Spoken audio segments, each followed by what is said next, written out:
Hey guys, I hope you're all doing well and welcome back to my channel, or welcome if you're new here. So I've got some really great recipes I'm going to share with you today, most of which are very healthy, except for this guy right here. You see that?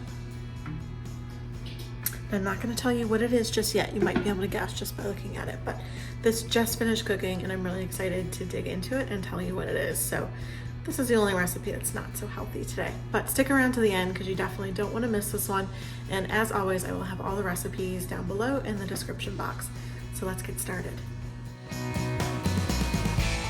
All right, so I am going to make a takeout fake out, sort of like a Panda Express orange chicken, only a little bit different because I'm actually just going to use some ground chicken. So I have a pound of ground chicken, some soy sauce, white vinegar, rice vinegar, sesame oil, garlic, ginger, sugar, red pepper flakes, cornstarch, and an orange. I know it looks like quite a few ingredients, but you probably have a lot of these at home already. So what I'm going to do first is I need to go ahead and zest half of my orange, and then I'm going to combine all of the sauce ingredients into a measuring cup. Then I'll begin working on my chicken. I need to saute that. I need to make a cornstarch slurry, so a little bit of cornstarch and a little bit of water.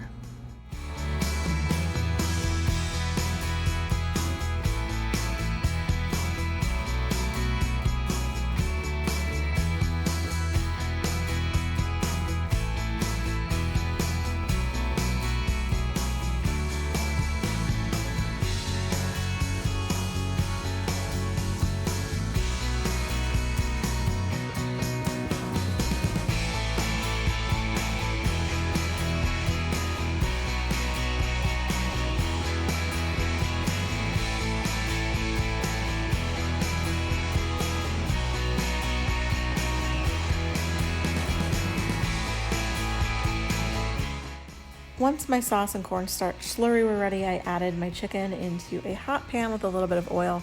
Couldn't figure out why the bottom of this wasn't browning, and then I realized, oh wait, that paper that comes in the package was still in there. So I removed that and then I browned it up.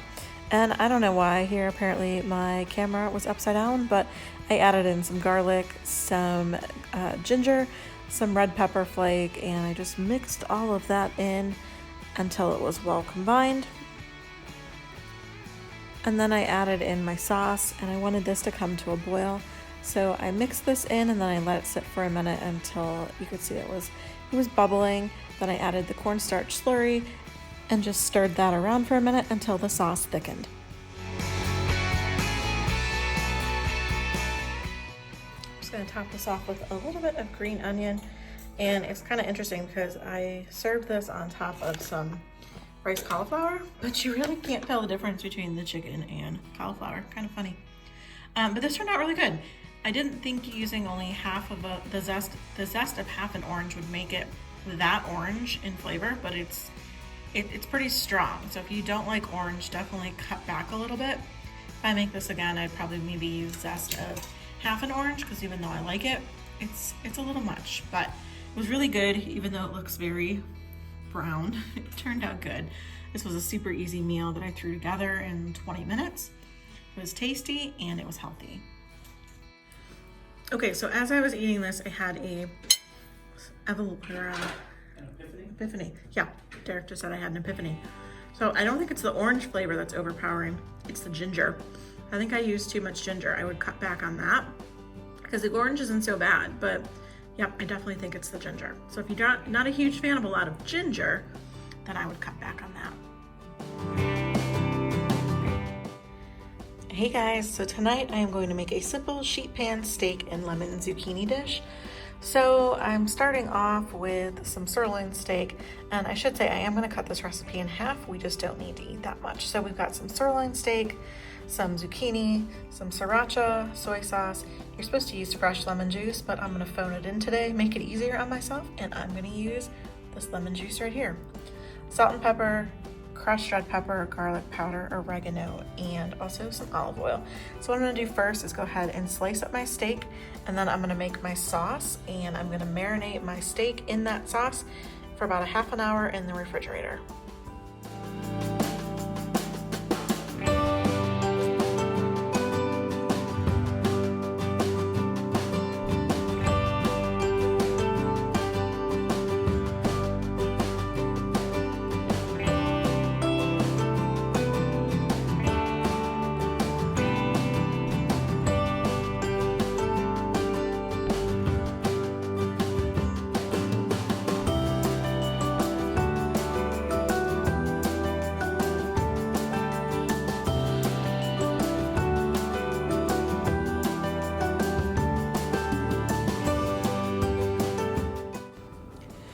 While my steak was in the refrigerator, I went ahead and prepared my zucchini, cut it into half moons, then I added my pepper, some oregano, garlic powder, and to that then I added a little bit of oil and also my lemon juice.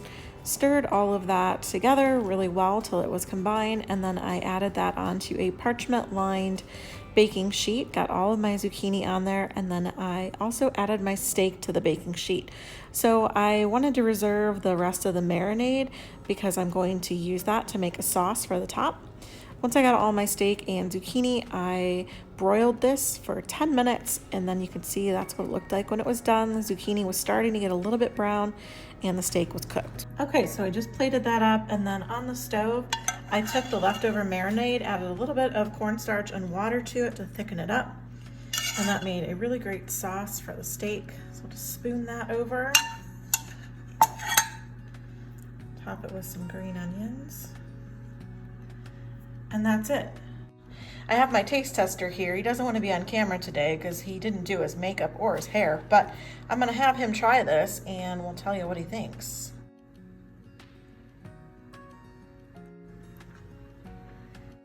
Pretty good. I like the marinade. A little tangy, not too sweet, but does it have Worcestershire in it? Nope, just soy. Oh, tastes pretty good. Okay. All right, well, we're gonna sit down and eat. Sorry if it's really loud right now, but I'm doing laundry, so sorry if you can hear that. Now I'm gonna make a sesame spaghetti squash noodle recipe. I don't know if you can tell, but I really like Asian food. I make a lot of it. And I make a lot of spaghetti squash because it's filling and it gives you that satisfaction of eating noodles without actually eating noodles, so it's a little bit healthier. So this is going to include one sesame squash, spaghetti squash, some broccoli florets, some sesame oil, soy sauce, rice vinegar, garlic, salt, and pepper. So sometimes these are a little bit hard to cut open, so I'm going to pierce it with a fork, put this in the microwave for a minute or two, cut it open, scoop out all the seeds, and then actually I need a little bit of olive oil too. I don't have that here, but then I'm going to brush this with a little bit of oil, and I will bake this in the oven at 350 for an hour before I add everything else. Sometimes I forget that I need to put a towel under my cutting board. It's really hard, especially when you're cutting things like this, when your cutting board is constantly moving on you because you're on a slippery surface. Hopefully I'll get better about that.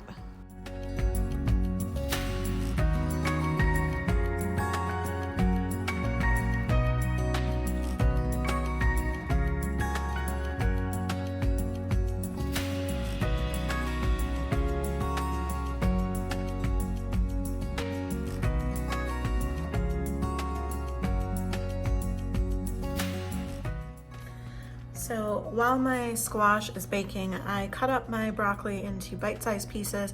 I'm gonna go ahead and put that on a parchment-lined baking sheet, mix it with a little olive oil, salt, pepper, and then I think I'm gonna add just a little bit of garlic powder.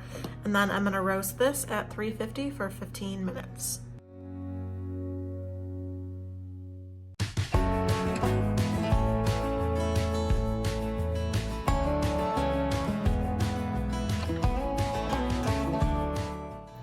So I just flipped these over after taking them out of the oven. You can see they are still steaming, but don't they look so good? They got nice and golden. And I'm gonna let these cool down while that broccoli is roasting. And then I'm gonna go ahead and use my fork and just start to release that meat from the squash. And then we're gonna put everything together in a bowl, mix it together, and it should be ready to go.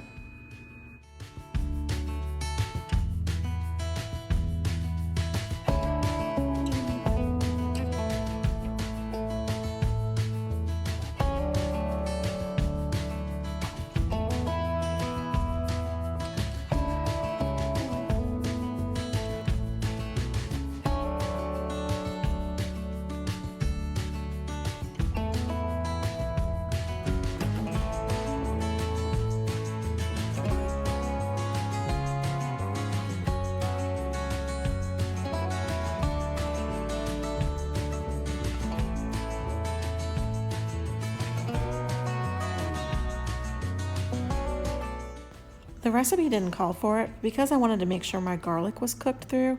I took the mixture, put it back into the spaghetti squash, and then I popped this into the oven for about 10 minutes and then broiled it for a few extra minutes.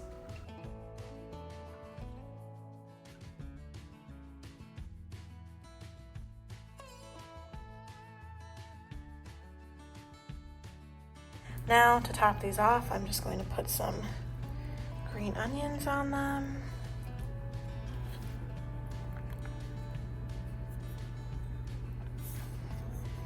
And just a sprinkle of sesame seeds. Okay, I'm just gonna give it a taste real quick.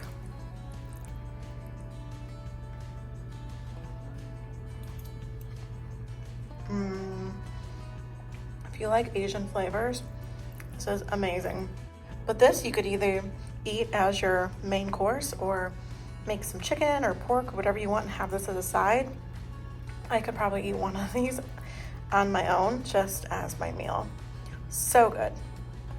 So one more note on this. Clearly I already ate most of this guy, but you can see that there was quite a bit of liquid in it. So if your spaghetti squash seems to have a lot of liquid in it, maybe cut the sauce that I made in half. As it is, I find that sesame oil is super strong, and the recipe did call for 2 tablespoons. I only put half to begin with, but again, if you find that it's too wet, you might just want to cut the sauce in half. I'm pretty excited about this recipe. I'm going to make a s'mores cake in the crock pot. Yeah, pretty cool. So I already ground up some graham crackers. So I've got a 1.5 cups of graham cracker crumbs, some marshmallows, some sugar, a little bit of oil, my cake mix, some chocolate chips, eggs, and butter. So what I'm gonna do is I'm gonna melt 6 tablespoons of butter, combine that with the breadcrumbs and some sugar. That'll make the crust. I'm gonna pat that into the bottom of the crock pot. Then I'm going to make the cake mix according to its directions, add that to the crock pot, and I'm gonna cook this on high. The recipe says it should take about 2 hours or so. So let's get started.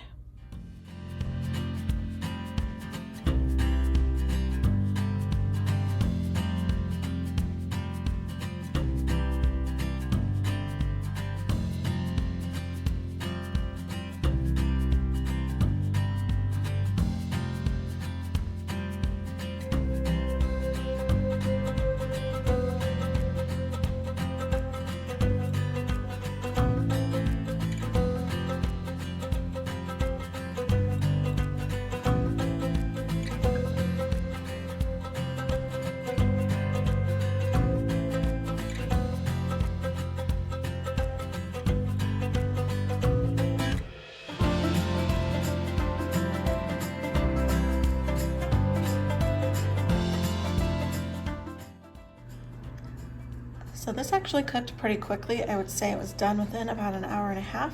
So now what I'm gonna do is top it with some marshmallows and some chocolate chips, allow those to melt, and then this will be ready to serve.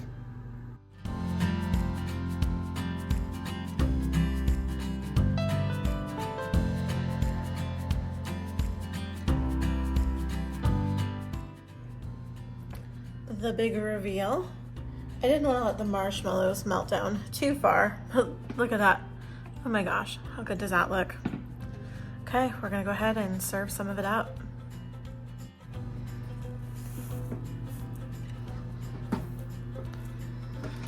Oh my gosh, it's so dense. So you can see the crust on the bottom there and the ooey gooey topping. Get some more of that. Yum. So I just tried it. I was eating it on the plate. It is incredibly rich, but so delicious. Look at that. Oops. Okay, I didn't mean to do that. But it's so good and filling and very, very rich. So definitely can't eat too much of this in one sitting, but really pleased with how it turned out. Well, that's going to do it for today. I really hope that you enjoyed these recipes. If you did, please give this video a thumbs up and consider subscribing and being part of my YouTube family so that you'll be alerted when I post new videos with some great new recipes. See you later.